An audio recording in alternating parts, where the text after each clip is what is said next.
Hello, everybody. Welcome to the AEW Rewind podcast, where we talk all about all elite wrestling. My name is Shawn DeLong. And I'm Justin Bradley. And this week's episode I'd say, it was pretty interesting. I think it was a little hit or miss for me this week. Yeah, I actually liked it. I thought it was pretty good for the first show since the big pay-per-view. We'll get into more about some things that they missed on, but overall, I think I give it like a 7.5 out of 10.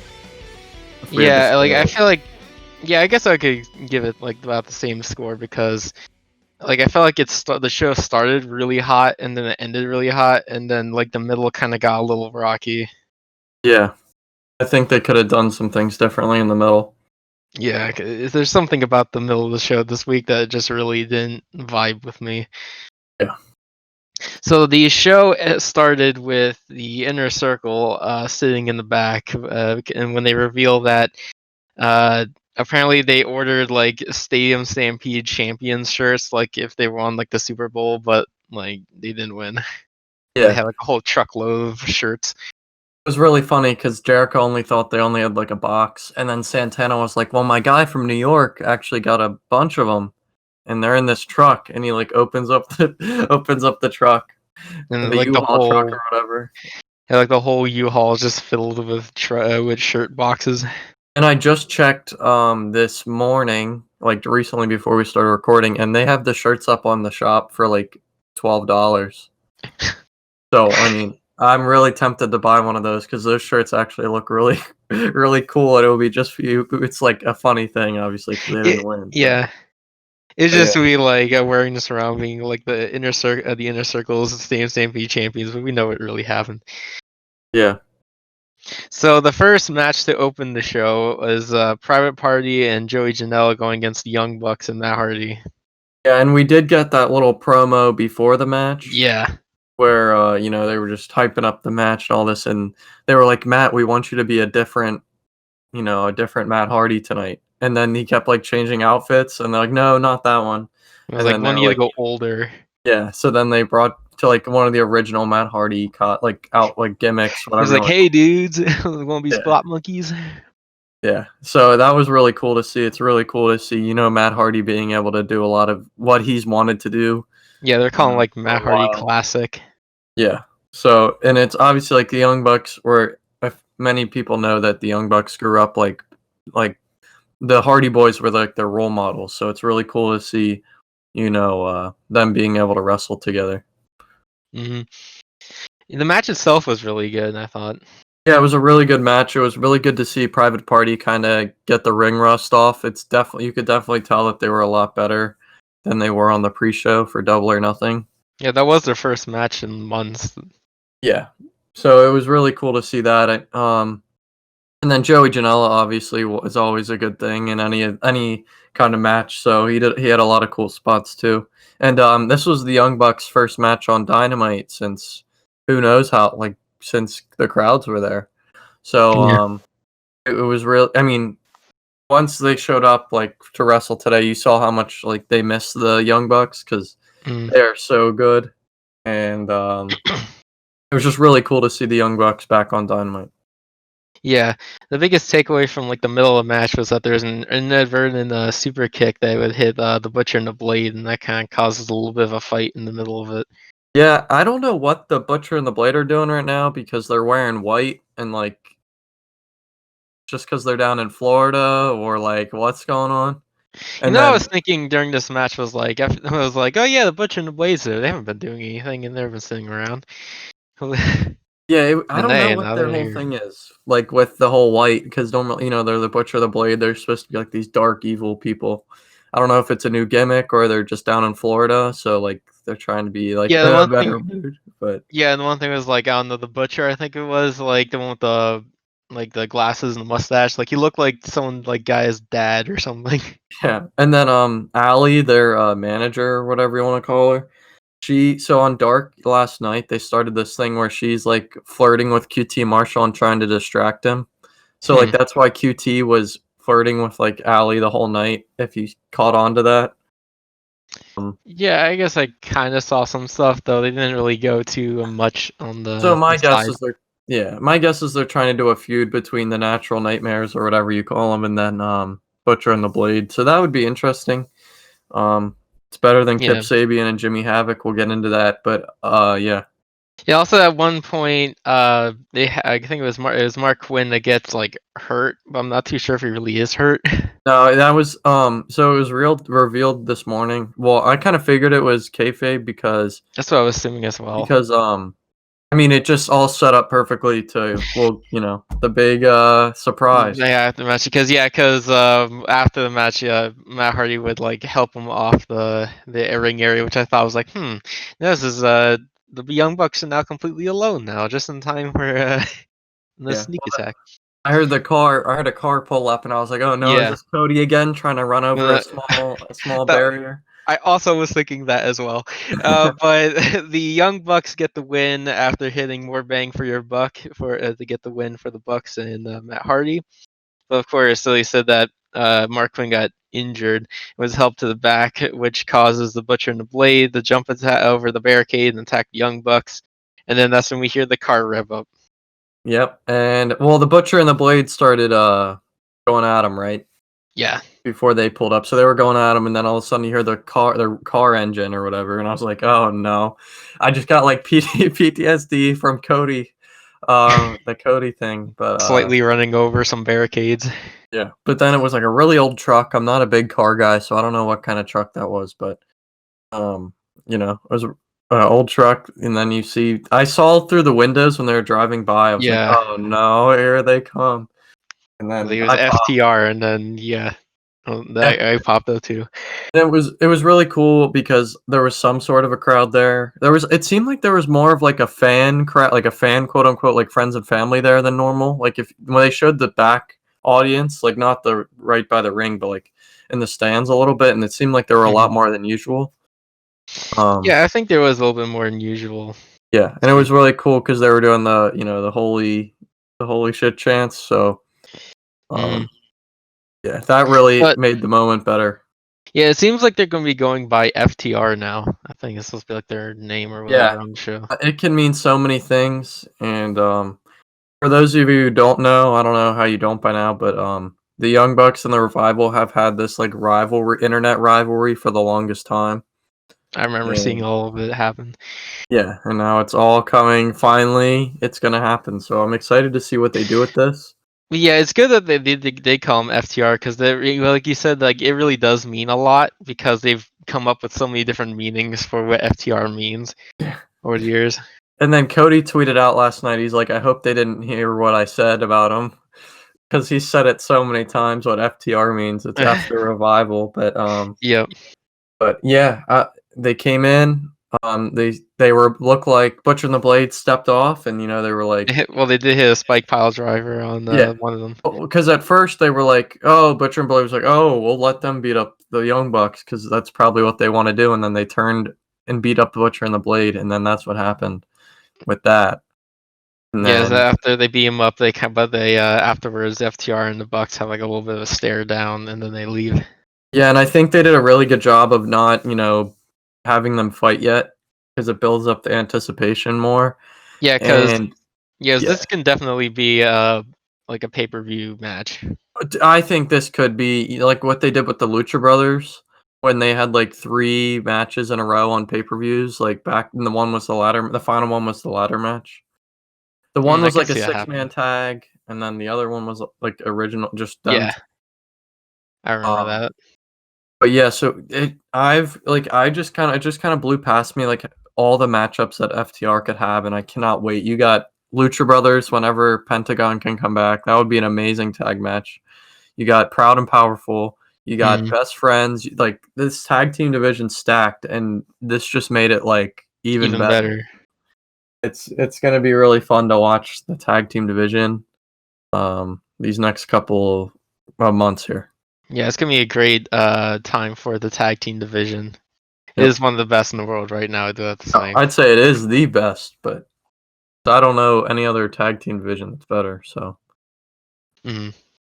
So the next segment they have is that John Moxley joins the commentary desk for Brian Cade's debut match on AEW Dynamite against Lee Johnson, which at first I thought they weren't going to announce because as soon as Cage got to the ring, he started beating him up. Yeah, classic Brian Cage. I mean, the thing is, people still like the general viewer still like doesn't know. Like Brian Cage has done like barely anything in the ring so far. Like people will be shocked when they see some of the things that he can do. Yeah, because so far, like the only people who probably knows what he does is if you watch Lucha Underground, which it was like on certain channels, and then Impact. Yep. So there's a lot of yet to be seen from him, and I'm really excited. And Ambrose looked a little scared at the end there when Taz. Yeah, a little When bit. we get to the Taz promo here. Yeah, But because so obviously Cage wins with the drill claw after like just completely tearing apart Lee Johnson, which then leads up to a Taz promo over calling out Moxley. yeah, he says, what did he say? He said, "Beat him if you can, survive if you let you." That line is classic. I'm pretty sure I saw somewhere that Taz used to say that like all the time. Not all the time, but that was one of his lines when he was in ECW Yeah, back in the day. I just felt like that line was kind of familiar to me when he said that. Yeah, I love this pairing a lot. I know a lot of people are like, why do all these people have these managers?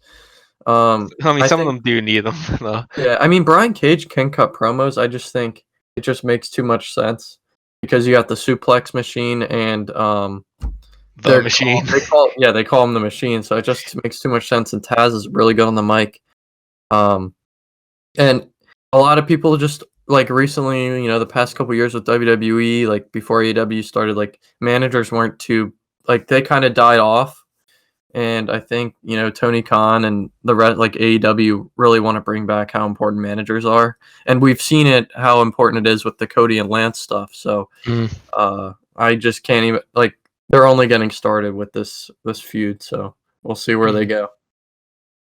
So then the next segment, I think what might be the best promo in the whole show this week was Dr. Britt Baker's promo, which was fantastic. Yeah, there was a lot of mixed. I wouldn't say mixed, but there was a good amount of mixed reactions regarding this. I think it would have been better if they pre-taped this and did it like in an office or something instead of. It was just a weird setup. That's I true. don't know. Like I didn't mind the promo. I just thought they could have did a better job. Like I feel like they definitely could have pre-taped this. Yeah, I do think that would be possible, but I still think it was a pretty good promo from her. Yeah, I mean, yeah, this injury is definitely real, but I mean, Yeah, she of said course she'll it be is. back at All Out. So, it was just really cool. I mean, we can get into it, how everything connects together, and like Yeah, there was like just like how over the top she just kept making it yeah, every time. That's because she comes out and she has like this like like a drawing pad that says the rules of being a role model, which Tony comes up and announces as, "Ladies and gentlemen, the rules of being a role model," and then this like music plays with like dun dun plays yeah, like after it, which I thought was I popped for that.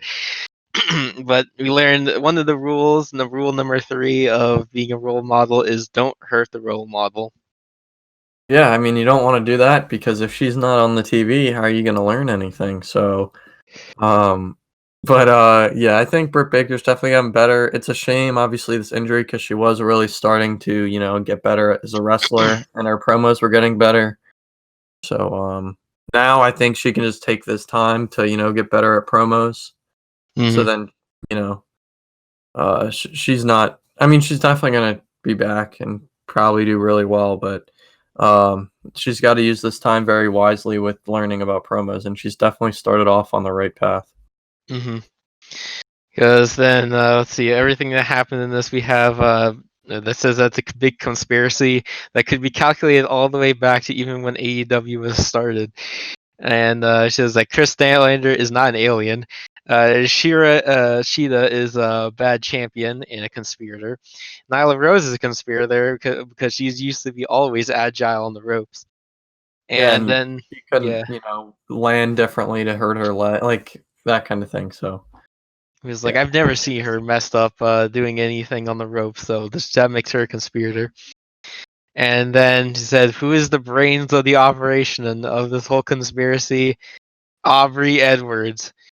Yeah, and it's kind of funny how she's always refed the matches that these things have happened in. I mean, Except that one time.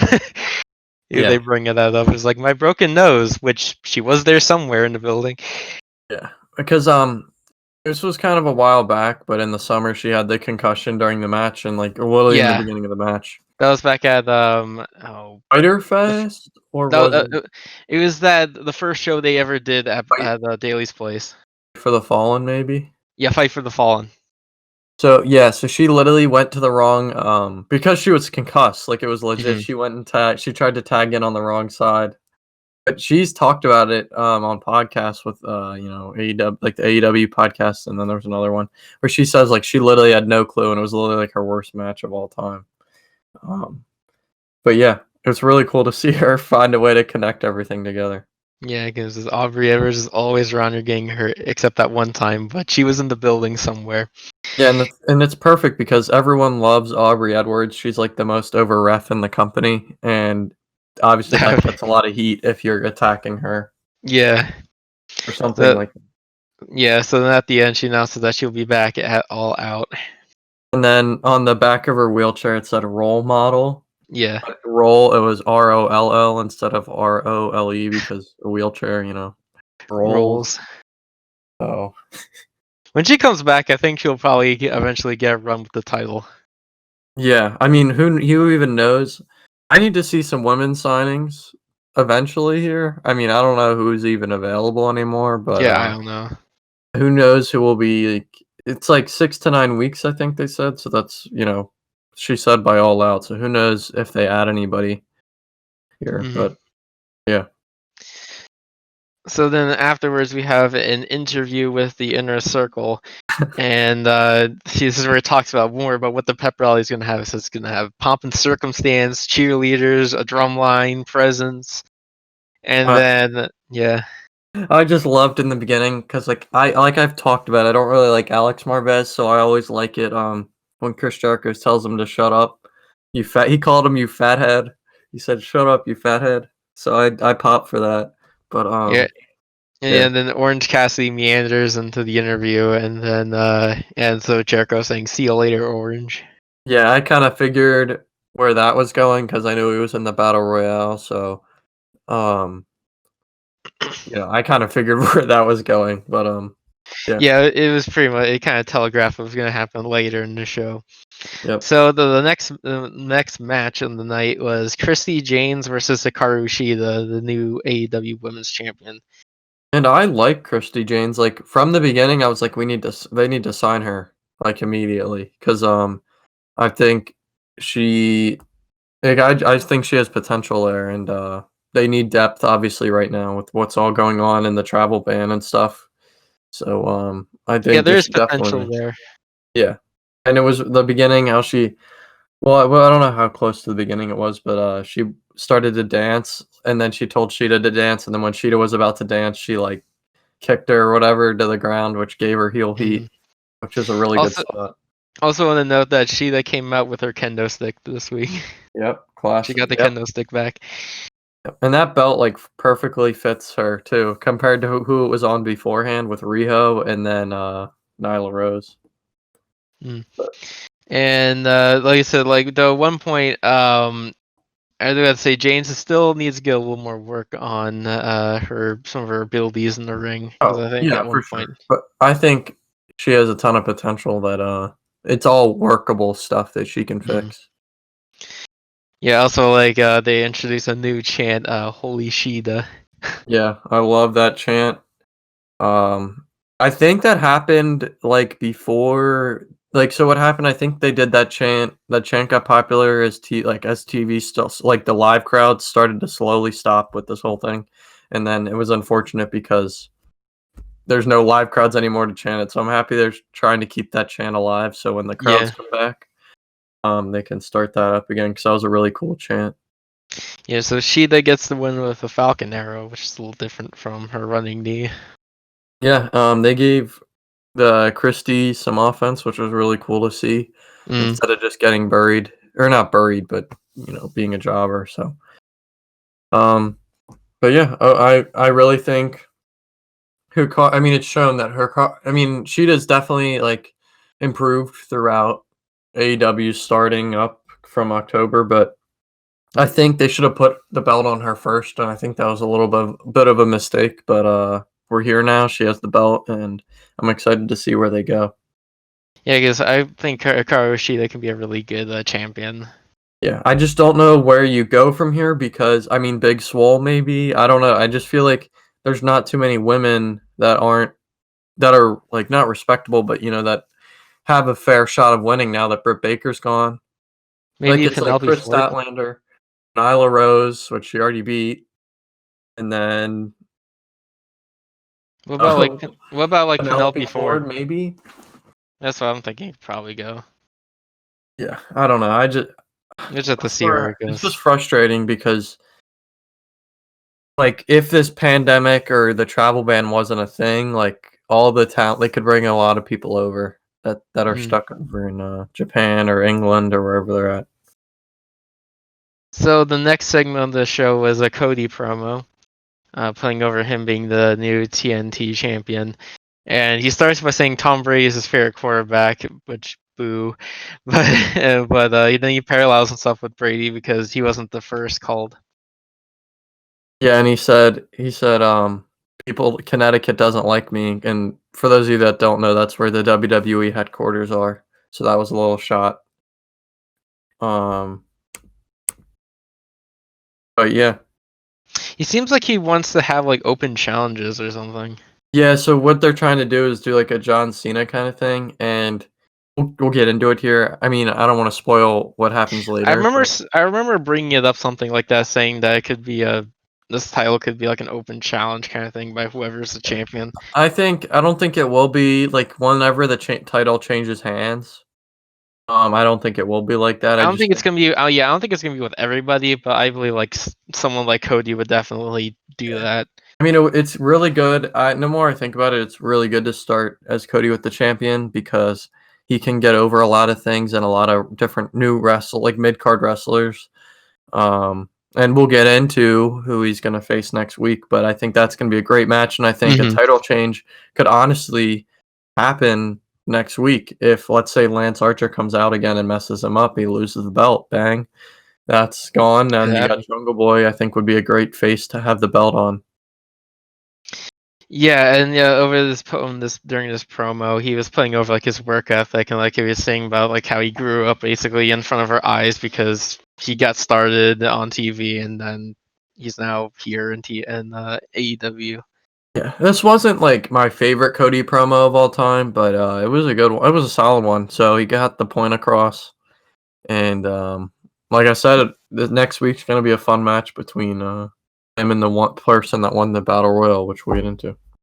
Yeah, I feel like it was a good promo at least put over the make it the TNT title feel important right Yeah, now. and they need to stop going up so close to the belt. I know Cody was kind of holding it close to his face, so you couldn't really get away from it. But the belt looks good from far away, but you can clearly tell it's not finished Yeah, when it's like that up close. So yeah, I could easily say that it definitely looks unfinished. They say it's unfinished, no, it definitely and is. yeah, they said that. I'm pretty sure at Double or Nothing, they said that the title wasn't finished yet because of the coronavirus. Yeah, they couldn't.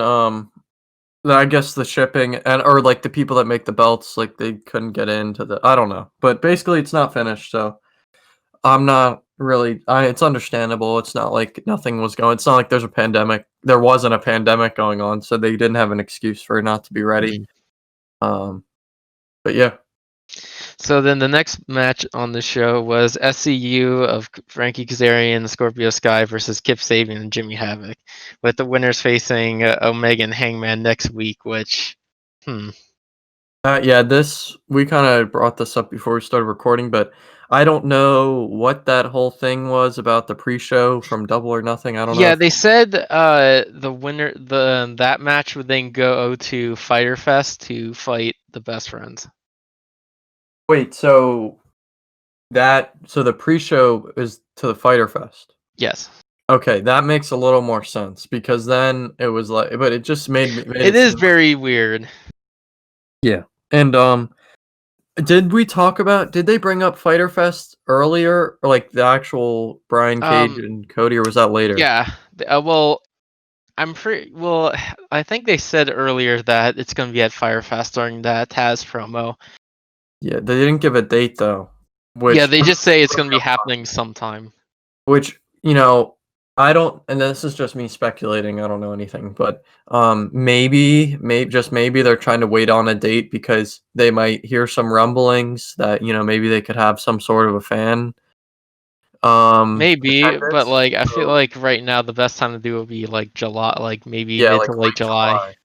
Yeah, which is unfortunate because I'm supposed to be going to the Philly show on July 29th, but I doubt that's gonna I doubt that's gonna happen again. So, um, but yeah, I think my opinion on that is the reason why they didn't give a date is because I mean they easily could right now because if they're just gonna be in Daly's place and no one else is gonna be using it, they could have just gave it one. So, I think they're really trying to hold out a little bit longer because Florida's a little kind of crazy, so maybe they could get some fans in it. Probably not full attendance, obviously, but some Yeah, sort of a attendance. But back to this match. I'm gonna let you do most of this because honestly, Jimmy, I mean, I just was not interested at yeah, all. yeah. I feel like SCU could do a lot more than they actually did in this match. Like I feel like it was just I don't know. I Like they just usually can do more or I something. just can't get behind like Kip Sabian and Jimmy Havoc like as a tag team. Like it just doesn't work for me. Yeah, it was kind of just like really thrown together at one point, just because they said that they were roommates in their dorm, like their hotel or whatever, Yeah, and and I that get it. justified their tag team for some reason, I Like, guess. they had a good match in the, like, during the heavy parts of the pandemic where it was like that, against In the Best Nightmare Friends. That was a good Factory, match. in that hardcore match. Yeah, that was a good match, but that's because Jimmy Havoc was in his element with, Hardcore. hardcore. And no, nothing against Jimmy Havoc. I think he's a really good, like, hardcore wrestler, but I can't get behind him in a match where he's not doing anything involving weapons, so I feel like he just needs to just stick to doing singles work. yeah, I also think they kinda just got I mean, they were probably interested in this, but I think they kinda really had to do it because they were, like, 2 of the people that were there at during that time of those tapings, so Hmm. I think it was just kinda, like, process of elimination, and they kinda got thrown in, but, yeah, I really couldn't this kinda match was kind of a snooze fest for me, I wasn't really interested. Yeah, I was really too interested in it. I just felt like someone like SEU, like Frankie Kazarian and Sky, can definitely do a lot more than they actually did in that match. It just felt like slow. I don't know. Yeah, I Cause don't know what happened to SCU, but they're kinda going down a little bit, I don't yeah, and then obviously they took the loss here, I but guess Penelope Ford distracts Kazarian trying to do the SCU later, and then they hit like a Michinoku driver combo or whatever from Sabian and Havoc to get the win.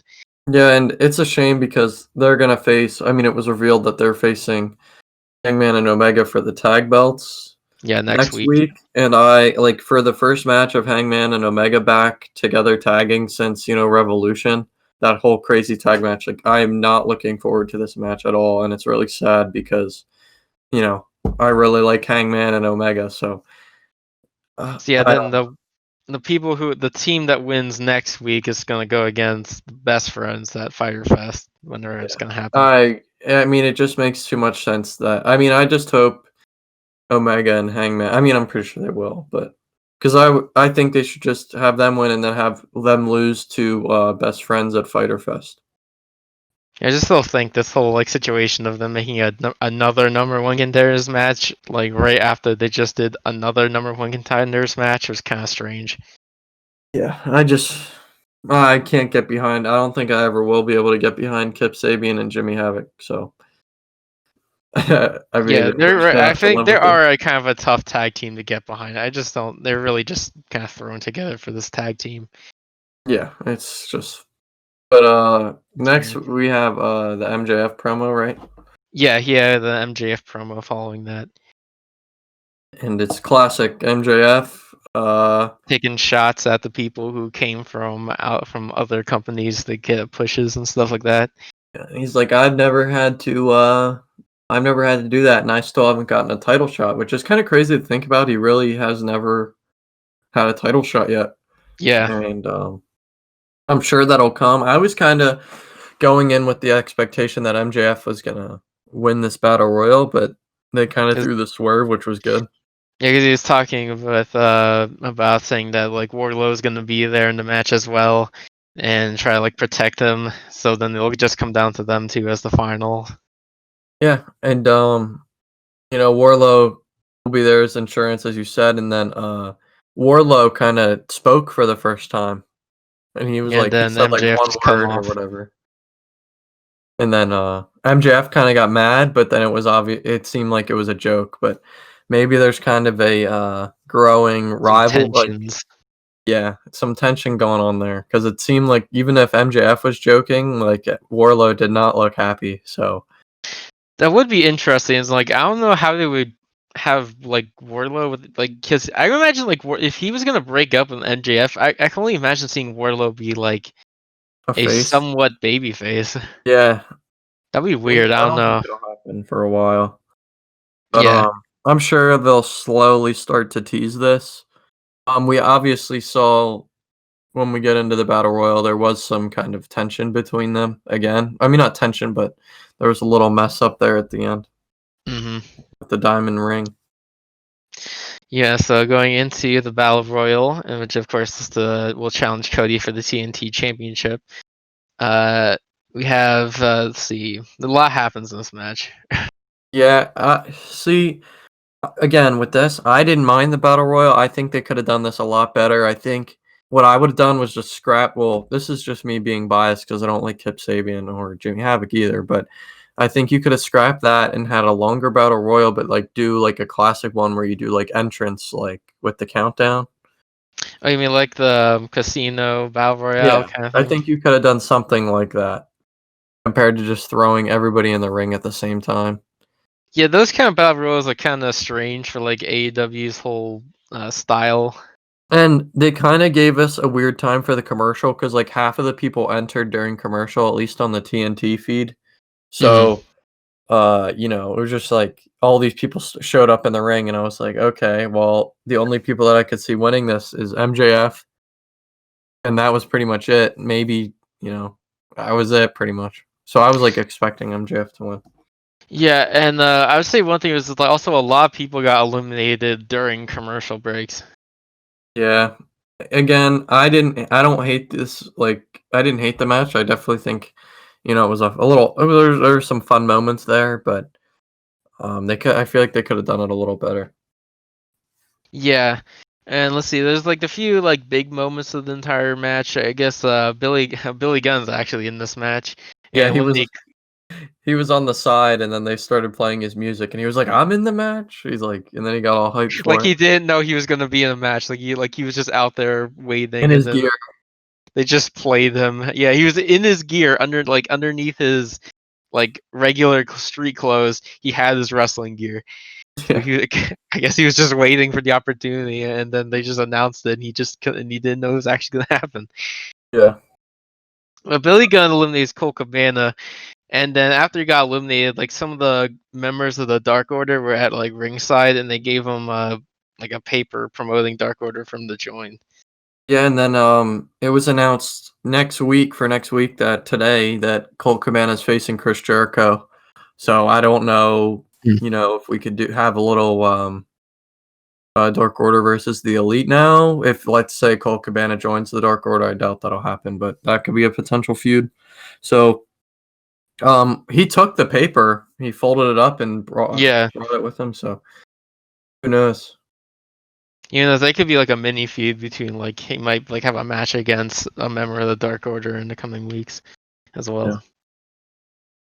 But, Yeah. Also, Orange Cassidy was getting into the match, but he got attacked from behind by Proud and Powerful. yeah, I mean, which Fat was, foreshadowed from, that interview we talked about earlier, so, it was a good spot. Obviously, I kinda knew something was gonna happen, but it was a really good way to, keep Orange Cassidy out of the match, but still in the match because Mhm. obviously he didn't get eliminated. So he, was staying outside and then he rolled his way in at the end, which we'll get into. Yeah, and let's see. Wardlow and MJF eliminate Billy Gunn and Luchasaurus at one point. Because Billy Gunn and Luchasaurus has this big face down between the showdown between the two of them, but then Wardlow and MJF kind of just run in and eliminate them both. And then later, coming close to the end of the match, we have MJF accidentally striking Wardlow with the ring. Yeah, and that again builds a little bit more tension there. Obviously, it was a mistake because Orange Cassidy ducked it. Because they were originally trying to hit Orange Cassidy with it, and he ended up hitting Wardlow by accident. Who knows? Again, I don't think they're gonna break up anytime soon, but it's Yeah. probably gonna happen, in the next year. I mean, I'd imagine something would happen between them. Yeah, because after that, MJF and Wardlow both get eliminated. Which the entire match, MJF was usually in the corner, on the ring post, sitting on the turnbuckles, while Wardlow is kind of protecting him in the corner. Yeah, and that was really funny because again, it's like the petty. It's like MJ. It's like he's the perfect guy to hate. He's like the perfect heel, and He really is. he keeps doing things that just make you hate him more because it's like, oh, you're just gonna take the easy way out and have the big guy protect you the whole time Mm-hmm. and not take any hits or anything. So then it comes down to Orange Cassidy and Jungle Boy as the final two members of the match, which Jungle Boy gets to eliminate Cassidy and wins the match, and will be going against Cody next. Yeah, and that was surprising because, like I said, I kind of thought MJF would win because then you would have, the MJF Cody thing again. But Mhm. the more it made sense because you wouldn't probably want to do that on TV. I mean, you want to lead up to it on using TV, but not have that match on TV. You want that on a pay-per-view. But I think that was a really good final two to end it there with Orange Yeah. Cassidy and Jungle Boy because those are two of the hottest wrestlers in the company. Mhm. So.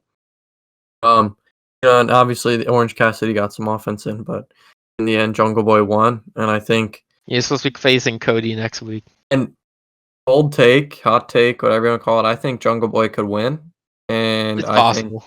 I think Lance Archer because we didn't see really much, we didn't see any Lance Archer, and I think there's still that feud still has some answers to it, and I wouldn't be surprised if not Luchasaurus, why did I say that? If Lance Archer would come out and distract Cody or whatever, and then MJF gets the win. And then I think, not MJF. I'm saying all the wrong names. Jungle Boy gets the win, and that would be a good face. That would be another good face to hold the belt. And I think MJF.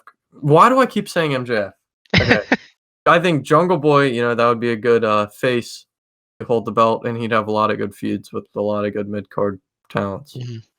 And after this match, they announced that Jericho will be in the match next week, which was that's Cole Cabana. I'm pretty sure you said. Yeah, so I mean, again, we could see Inner Circle versus Dark Order. I don't know. I don't think Colt's gonna join. Yeah, I but don't think you will either. But I do think with with Evil Uno and Stu Grayson being in Canada, I mentioned before, like they need somebody with Brody Lee because Ten's a good wrestler, but he has no He meaning. doesn't talk on the mic because He doesn't talk, but many people don't really know who he is at all. So they need somebody that's already established that would join, and that could boost the Dark Order. I don't think Colt's gonna join. No, I don't think he will either. But they need somebody, and I'm trying to think of who it could be. Hopefully, maybe one of the new signings could do it. Like any new signing that they're interested in, like any of the released WWE talent. Maybe.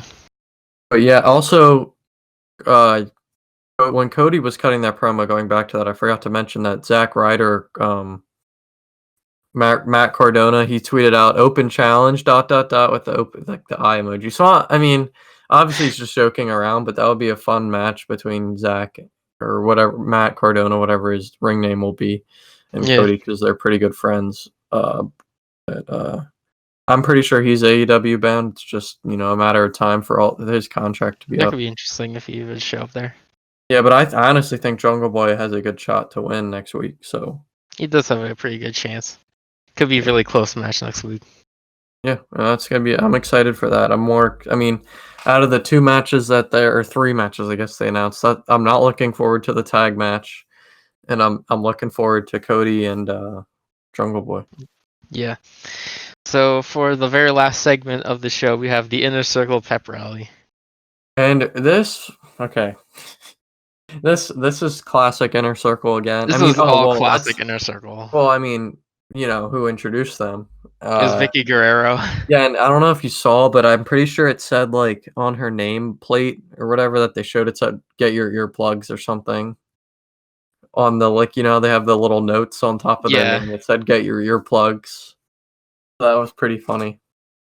Yeah, Sammy Guevara's on crutches again because he's just having a hard time. Yeah, he didn't. This is the first week I think that he didn't take a bump like in a while. So Yeah. I wonder good how for many him. times he's been on crutches recently. Feels like Oh, a every lot. other week he's always on crutches due to some ridiculous spot or something that happened the previous week. Yeah, and we can get into this, but I don't know what you want to start off this pep Let's rally see. about. One of the first big things I think I have run down is that they threw out the Stampede shirts into the champion shirts into the crowd, and Sammy says they didn't win, but they participated, and he got everybody trophies. And it was funny because I think Hager thought he was gonna get the first one, but every one of them had like a name on them, like a special Yeah, nameplate for each trophy. And Jer- Jericho, it was Jericho, and Hager got really upset. He was sitting there with his hands open, like waiting to get one. yeah, he was like, I think Jericho's trophy was like something that said like best dad jokes or whatever. Yeah. and then We had Proud and Powerful got Jericho a picture of Mark Anthony. and then Ortiz, or no, Santana got well, Santana was like, "Ortiz," and he's like, "What?" Because he still can't hear because of Oh the bell. right, They're still selling that, and he gave him a chopped cheese, which is a New York term for like a sub, like a and they gave So he was and much then on that. yeah. So Jericho got Sammy his own scooter now. Yeah, and that's an upgrade. I mean, he can roll around in style now, so I he hope can he be like actually Britt Baker. yeah, I hope he actually like rides around on the scooter at like Dynamite shows. I'm sure they're gonna give Sammy a couple weeks off here. He might take a bump here or there, but as far as matches go, I wouldn't be surprised to see to be AEW just be like, all right, Sammy, you took a lot of bumps for us the past couple weeks. We're gonna give you, a couple days off here to just rest so you can use the scooter and just See, go with that. you see, other things include Jericho getting Ortiz some headphones after And he he got was his like, bell what? ring. And then some headphones, and then he put them on. He's like, I can hear now, which isn't that like the complete opposite, or is that Well, like aren't those like the lawn mowing headphones that like you can't hear yeah, it was anything? something like that. But I think he has supposed to have like tinnitus or something. But I don't know if headphones is supposed to help with that. I don't know. It was really funny. They do Ortiz is so good. Yeah, after he says like I can hear, I heard there's like a little chant starting in the crowd being like he can hear. Yeah, it was so funny. And then we get to the Hager Oh, promo, which is I mean the J.K. poem, not Yeah, promo. Jake Hager has a poem written where Yeah. at the end he was like, "I got particular set of skills and I know where the elite live." Yeah, he was like doing really good. It was a really good promo. I mean, I keep saying Poem. poem, and then he just slowly got off track and he just got really angry at the elite. It was funny. He was like, And "I then they're got like, particular whoa, set of whoa, skills." whoa. Relax. But yeah, and and then we get to Jericho saying he wants Mike Tyson's head on a platter. Yeah, because Sammy asked, "What does Jericho really want?"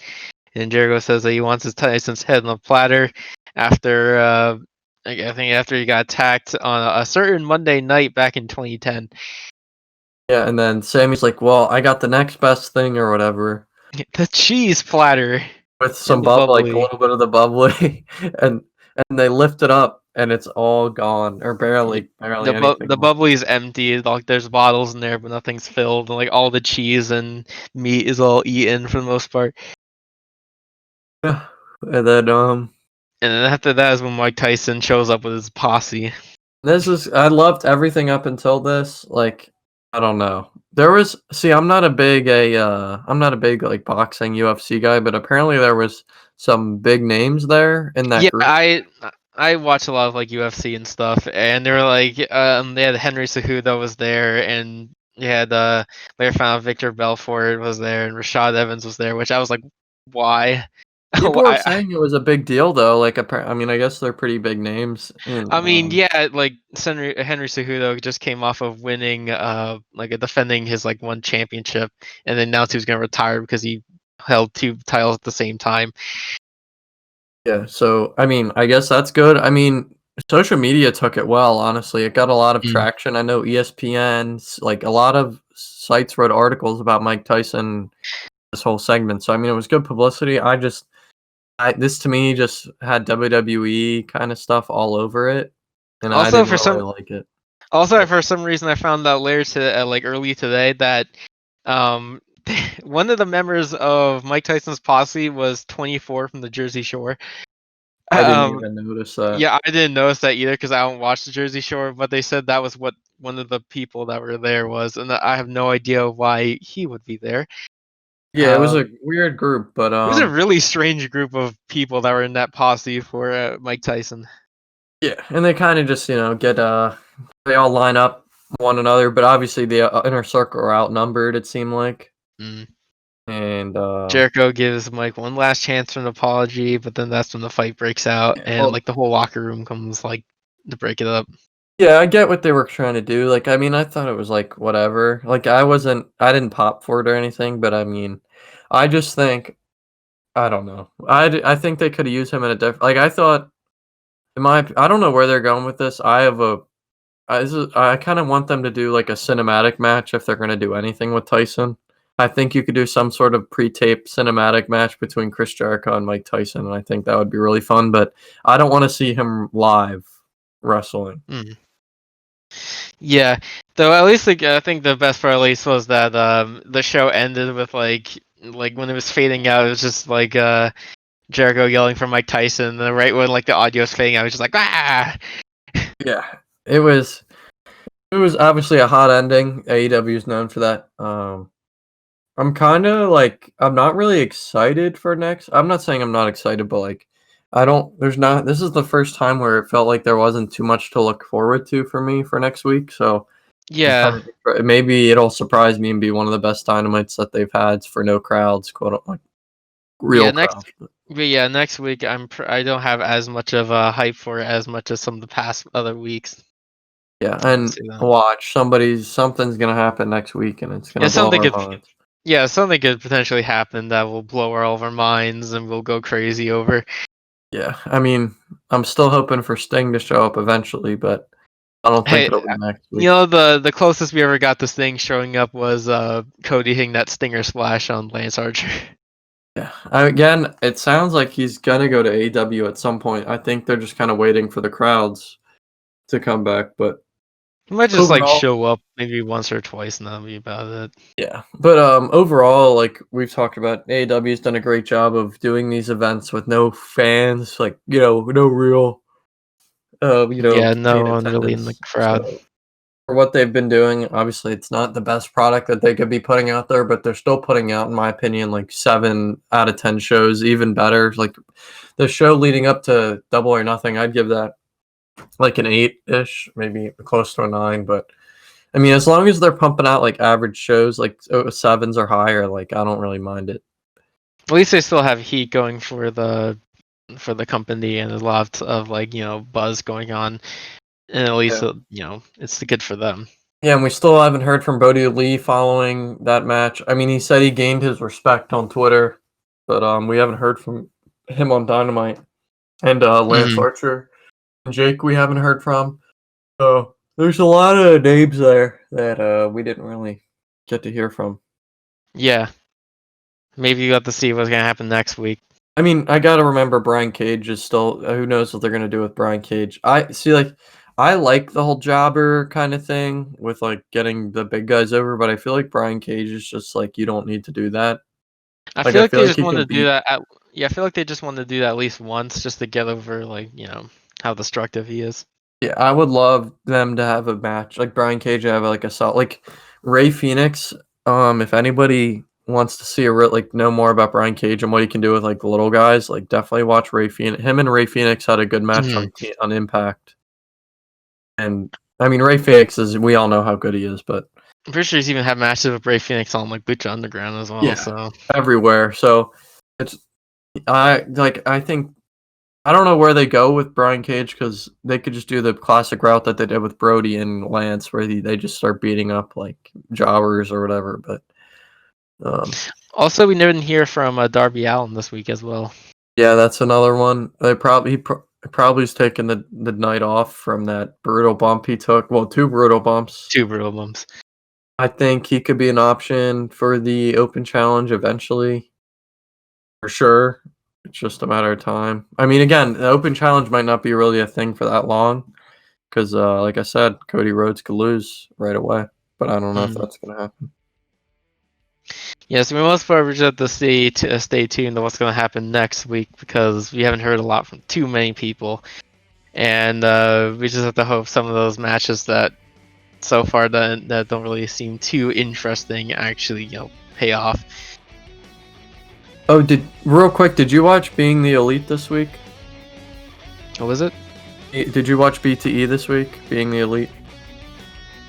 Oh, no, I haven't seen that. Oh, definitely check that out. They did a few. Well, I showed you. I sent you a picture. They dressed up as the Revival. What WWE wanted them. Wasn't that one where they show like behind the scenes from the Stadium Stampede match? Yeah, and well, no, yeah, they showed like the Matt Hardy, the bump Sammy took in a different angle, but they also did a funeral for Vanguard, and it was a really fun segment. There was a lot of different funny characters in the funeral, and the what's it called, the memorial service. Hangman was there, Cody Rhodes, Peter Avalon. There were a lot of funny parts in that. So definitely check that out. Anybody, definitely check out Being the Elite because it was a funny one this week. I have to make sure I'll have to watch that eventually. I haven't watched many Being the Elite episodes recently. Every Monday, that's what I always look forward to. So. Especially right now with this whole So yeah, we have to see what happens on next week's episode of AEW Dynamite. My name is Shawn Long. I'm Justin Bradley. Make sure you stay tuned to next week's episode. This is the AEW Rewind Podcast.